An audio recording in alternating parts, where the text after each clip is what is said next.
اور القاب سبت رسول اللہ صلی اللہ تعالی علیہ وسلم، یعنی امام حسین رضی اللہ تعالیٰ عنہ حضور علیہ صلاۃ والسلام کے نواسے تھے۔ ریحانۃ الرسول، حضرت امام حسین رضی اللہ تعالیٰ عنہ نبی کریم صلی اللہ علیہ وسلم کے پھول تھے۔ اور اس کے متعلق چند حدیثیں سنیے۔ حضرت نبی کریم صلی اللہ تعالیٰ علیہ وسلم نے ارشاد فرمایا، حسین منی وانا من الحسین احب اللہ من احب حسین۔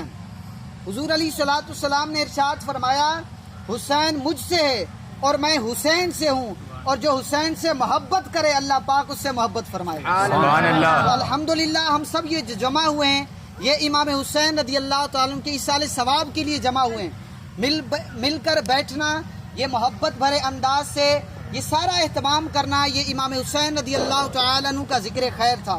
اور اس کے متعلق اور حدیث پاک سنیے۔ امام حسین رضی اللہ تعالیٰ عنہ کے بارے میں ترمذی شریف کے اندر یہ حدیث پاک ہے، حضور علیہ صلاۃ والسلام کا فرمان ہے، حسن اور حسین دونوں جنتی جوانوں کے سردار ہیں۔ سبحان اللہ۔ امام حسین رضی اللہ تعالیٰ عنہ کی جب پیدائش ہوئی تھی اسی وقت بھی حضرت جبریل علیہ السلام نے یہ پیغام بتا دیا تھا کہ امام حسین رضی اللہ تعالیٰ عنہ کے ساتھ کیا ہونے والا ہے۔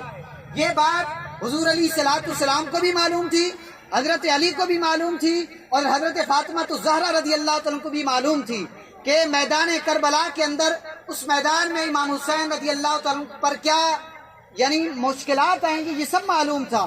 یہ یاد رکھیے گا، امام حسین رضی اللہ تعالیٰ عنہ یہ سب کچھ ہونے کے باوجود کبھی بھی ہاتھ اٹھا کر دعا نہیں کی تھی مالک یہ پریشانیاں دور فرما دے۔ صرف ایک چیز تھی، امام حسین رضی اللہ تعالیٰ عنہ رب کی رضا پر راضی رہے، بس اللہ تبارک و تعالیٰ کی طرف سے یہ فیصلہ تھا، اس پر راضی رہنا، یہ امام حسین رضی اللہ تعالیٰ عنہ کا درس ہے۔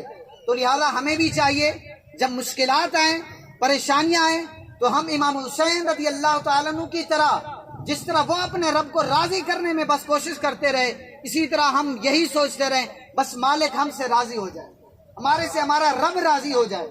امام حسین رضی اللہ تعالیٰ عنہ سب کچھ قربان کرنے کے باوجود اپنے آنے والی اولاد، سب کچھ، اپنے رشتہ دار اور پورا گھر کا گھر قربان کر دیا، صرف ایک وجہ تھی، بس میرا مالک راضی ہو جائے۔ تو لہذا یہی ہمیں درس ملتا ہے، جب مشکلات آئیں، پریشانیاں آئیں، تو صرف رب کی رضا پر راضی رہنا سیکھ جائیں بس، تو انشاءاللہ ہوگا وہی جو رب چاہے گا، بندے کے تو اختیار میں نہیں ہے۔ تو لہذا ہمیں چاہیے اللہ تبارک و تعالیٰ کی رضا پر راضی رہیں اور استقامت اپنے اپنائیں۔ امام حسین رضی اللہ تعالیٰ سے ہمیں محبت ہے، سب کو محبت ہے نا؟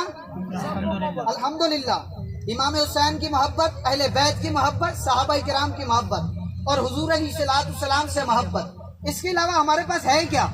ایک صحابی رسول تھے، حضور علیہ صلاۃ والسلام کی بارگاہ کے اندر حاضر ہوئے تو عرض کی کہ قیامت کب قائم ہوگی؟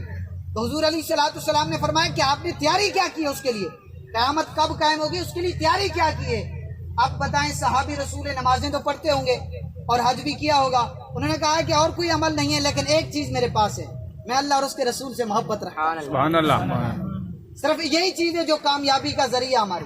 تو لہذا ہمیں بھی اسی طرح ہمیں بھی اللہ اور اس کے رسول سے محبت کرنی ہے، اور محبت کامل تب ہے کہ ہم جب دین کے ساتھ دیں، نمازوں کا اہتمام کیا کریں۔ الحمدللہ یہ ہمارا مدنی قافلہ یہ فیضان مدینہ کراچی سے یہ آپ کے گھروں میں آیا ہوا ہے، اور اسی طرح مختلف مقامات پر بھی آیا ہوا ہے۔ فیضان مدینہ کراچی کے اندر آپ آئیں ہمارے پاس، وہاں سب کو ہم دعوت دیتے ہیں، آپ آئیں، وہاں اجتماعات وغیرہ ہوتے ہیں فیضان مدینہ میں، پرانی سبزی منڈی میں، خصوصاً کچھ لوگ وہاں کے ہوں گے تو جاننے والے ہوں گے، آتے بھی ہوں گے۔ تو لہذا کوشش کریں آپ تمام نمازوں کی پابندی کرنی ہے۔ کیا کرنی ہے؟ نمازوں کی پابندی۔ امام حسین نے ہمیں آخری وقت کے اندر بھی نماز نہیں چھوڑی۔ دیکھیں اتنی مشکلات تھی، اتنی پریشانیاں تھی، تو ہمیں اس بات کا درس ملتا ہے انشاءاللہ نمازیں باجماعت پڑھیں گے انشاءاللہ۔ اور ایک اور چیز بھی ہے، تلاوت قرآن۔ امام حسین نے نیزے پہ بھی قرآن پڑھا ہے، اور ہم مسلمان ہیں، اور مسلمان کا یہی کام ہے تلاوت قرآن کرتے رہنا، دین اسلام کا کام کرتے رہنا۔ تو لہذا ہمیں تمام کو چاہیے ہم تلاوت قرآن بھی کریں گے اور نماز بھی نہیں چھوڑیں گے انشاءاللہ۔ صحیح ہے؟ آپ تمام نیت کریں انشاءاللہ عز و جل، باجماعت نماز پڑھیں گے، تلاوت قرآن کریں گے۔ اللہ عز و جل کی بارگاہ میں دعا ہے ہمیں اس پر عمل کرنے کی توفیق عطا فرمائے۔